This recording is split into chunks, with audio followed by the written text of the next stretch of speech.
Hey guys, and welcome back to some more War Robots. My name is Stu, and today we're taking a look at this weekend's test server. So this is the first time that we are seeing the, what I guess people are calling the Greek bots. So we got Ares and Hades, and I will take you through as completely as possible because these guys are a little bit confusing. You can pause the video here and look at these things that I've flashed up on the screen.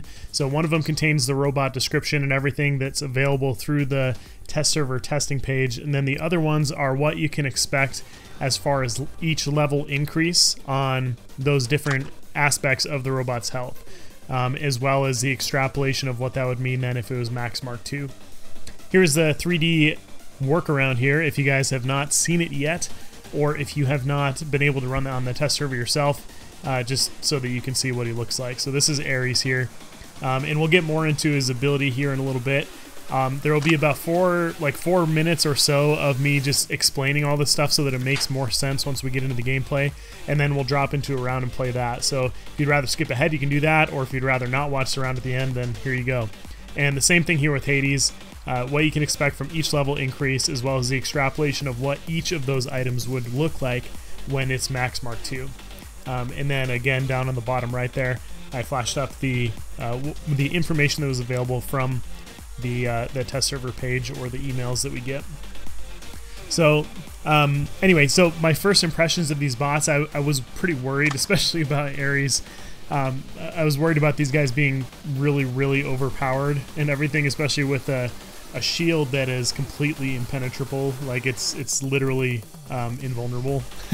And I'm still not 100% sure about that. I think I would rather it be an Aegis shield that has a set amount of health. Like, even if it is a large amount of HP on that shield, I'd rather have it be set. So let me go through and answer a couple of questions here that I had when I first started playing through on this weekend's test server. I'll just kind of show you what these abilities are like, how much damage they do, that kind of thing. So as you can see here, that shield that's in front, it blocks 100% of incoming damage, and it cannot be broken. And then after that, you can use that to charge up your special ability up to 100% or double of what it should have been. So as you can see here, there are the numbers. That's what the other robot's health went down to and from and everything. So that's what the damage dealt ended up being. So without that charge of incoming damage, we would expect 34,125. So that's what it looks like right there. And that makes sense. So it looks like that's not buggy on the test server. It looks like it is doing what it's supposed to. So the charge up gives you up to, but not more than 100% on there. And so for Hades here, so the same thing. He has that same shield ability, which charges up his damage ability. So not his healing ability, but his damage ability.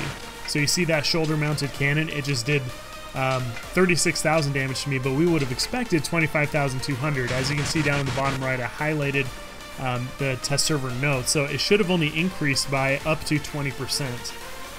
But instead of doing that, it went up by quite a bit more than that. I think it was like 80% or something like that. And so maybe they flipped the numbers there on the test server or whatever, but as you can see here, that's what it should have done, because it's 2,100 damage per charge right now, or per bullet, and there's 10 bullets available in its shoulder-mounted cannon. So that's what we would expect. And then the healing ability is unaffected by it. And this is something else I was wondering about the healing ability. I was like, okay, so it's supposed to be just for this bot, but is there any kind of bug where you can heal a teammate if you're close enough? And so I got up close and personal with myself in a Hellburner on a separate account, on a separate device, to see if there's any way possible to, I guess, bug myself into healing him in addition to me when it started. But it looks like, even though it appears to be based off of the same ability as the Menderbot and everything, it appears that there is no bug that allows you to be able to do that. So the sphere, the healing sphere, must just collide only with the bot itself, probably somewhere in the center of it, so that it can't collide with anything else, even even if you're really close to it. So getting into some gameplay here, I'll show you guys a few of these different bots, a few different setups. I won't take you through tons of gameplay. We're just going to do this round right here. But I will be posting a few other ones. If you guys are interested in it, I can post more of these in the future. Just let me know. But the biggest thing I wanted to get through was how these abilities work. So each of them, like I showed in the previous clips, takes place in 3 stages. So the first stage is the invulnerability. So with that bubble shield, you can still be damaged from within that, just like with any other shield. So someone can run up inside of that 30-meter bubble, 30-meter diameter bubble, or sorry, radius bubble. Can't talk here. And they can still damage you. After that invulnerability phase is over, then comes the damage phase, and then there's the third ability. So for the Hades that I'm running right now, his third ability is healing himself, and so at the current level it's 5,000 damage per second, and that increases as you level up the bot with how much it does. You can go back and look at the numbers that I posted up there, what it should be as you level it up in the future. And then for the Ares, its third ability, so after it does its invulnerability and then damage reflection attack, so after those things occur, then it gets a huge speed bump, like really big speed bump. And so these are only set for, you know, for a set amount of seconds and everything. I think for the Ares, I think you guys can go back and look, but I think its ability only lasts for 6 seconds. And then for the Hades, its ability is 8 seconds for healing itself. What I think I would like to see on these guys in the future, I mean, besides like with the Hades bug with its shoulder-mounted cannon fixed, I'd like to see that fixed, but I think what I'd like to see is for that invulnerability shield, you know, where nothing gets through it no matter what. I still think it should have a set limit to how much damage it can block. I just can see that being abused, especially like when you get several of these guys on a team. You can just cycle through, like if you have 3 players running these, you can just keep cycling them in a circle. I think it'll just make clan play against, you know, quote, top clans even worse, because if you imagine like 3 of these guys just kind of cycling in and out, like in a rotating pattern, so that there's always somebody with one of these shields in front, then the rest of the team can just stand behind them and deal damage with nobody receiving any return fire.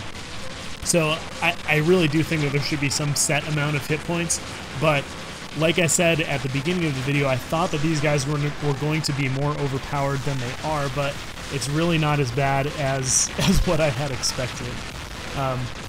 They are pretty fun to play, especially the Ares is pretty fun. The Hades, I think it just will take some getting used to, and maybe it just needs like a little bit more tweaking, but yeah, so that's kind of where I'm at with it. The Ares was the most fun, and the Hades was a close second. I think as far as I can tell, it seems like the Ares has like low resistance to all types of incoming damage, and I didn't bother measuring this. I mean, it's subject to change, and it would have taken forever to measure it. Didn't go through all of it. I got as detailed as I could with the time that I had today, but the Hades seems like he can resist more damage. I just kept noticing after getting hit by, you know, shock trains or dragoons or whatever, it seems like he's got a decent resistance to energy damage, and maybe Pixonic can comment on that or will comment on that in the future, but I'm assuming they probably won't until these guys are a little bit more set in stone. I'm assuming that these guys will be coming out in November as a push for, you know, like the holiday season, something else for people to buy before then, and hopefully they're not planning on releasing much else this year. I'd like to see everything slow down and maybe them focus on some more of the bugs in the game, as well as just making sure that everything stays playable. So anyway, you guys will have to let me know what you think about these bots. Do you guys have any opinions about them? Have you played the test server yourself? I'd love to hear what you guys think, or what would you change about them, if anything, that kind of thing. When I first saw that this guy, for example, when I first saw that he was going to have 8 weapons, I was like, that's ridiculous. I mean, 8 of any kind of weapons would have been really bad. Could you imagine like 8 gusts on something, for example? Like even if it was just light slots. So I was pretty worried about that, but the implementation here is actually, it's far better than than it appeared at first glance, or when I first heard about all of this stuff. Something that's weird to me is that those back-mounted cannons that this guy has, so he has 39 shots that he could fire. Like, why 39? Like, that's the weirdest number ever. If you guys were going to determine how many shots this bot could have, what number would you pick? No, but seriously, I just thought it was kind of funny that that's what it ended up being. So again, I'd love to hear your guys' opinions about the test server this weekend. The only other big change, well, it's not even a big change. The only other change to mention is the Ember now has a lighting torch down at the end of it, but everything else structurally about it looks the same. So anyway, drop a comment below. Let me know what you thought about the video. If you thought it was useful helping you to understand these abilities, make sure to share the video. It really helps me out a lot. it might help out somebody else as well. So share it on social media, whatever you want. I would appreciate it. And yeah, I love you guys, and I hope you have an amazing day.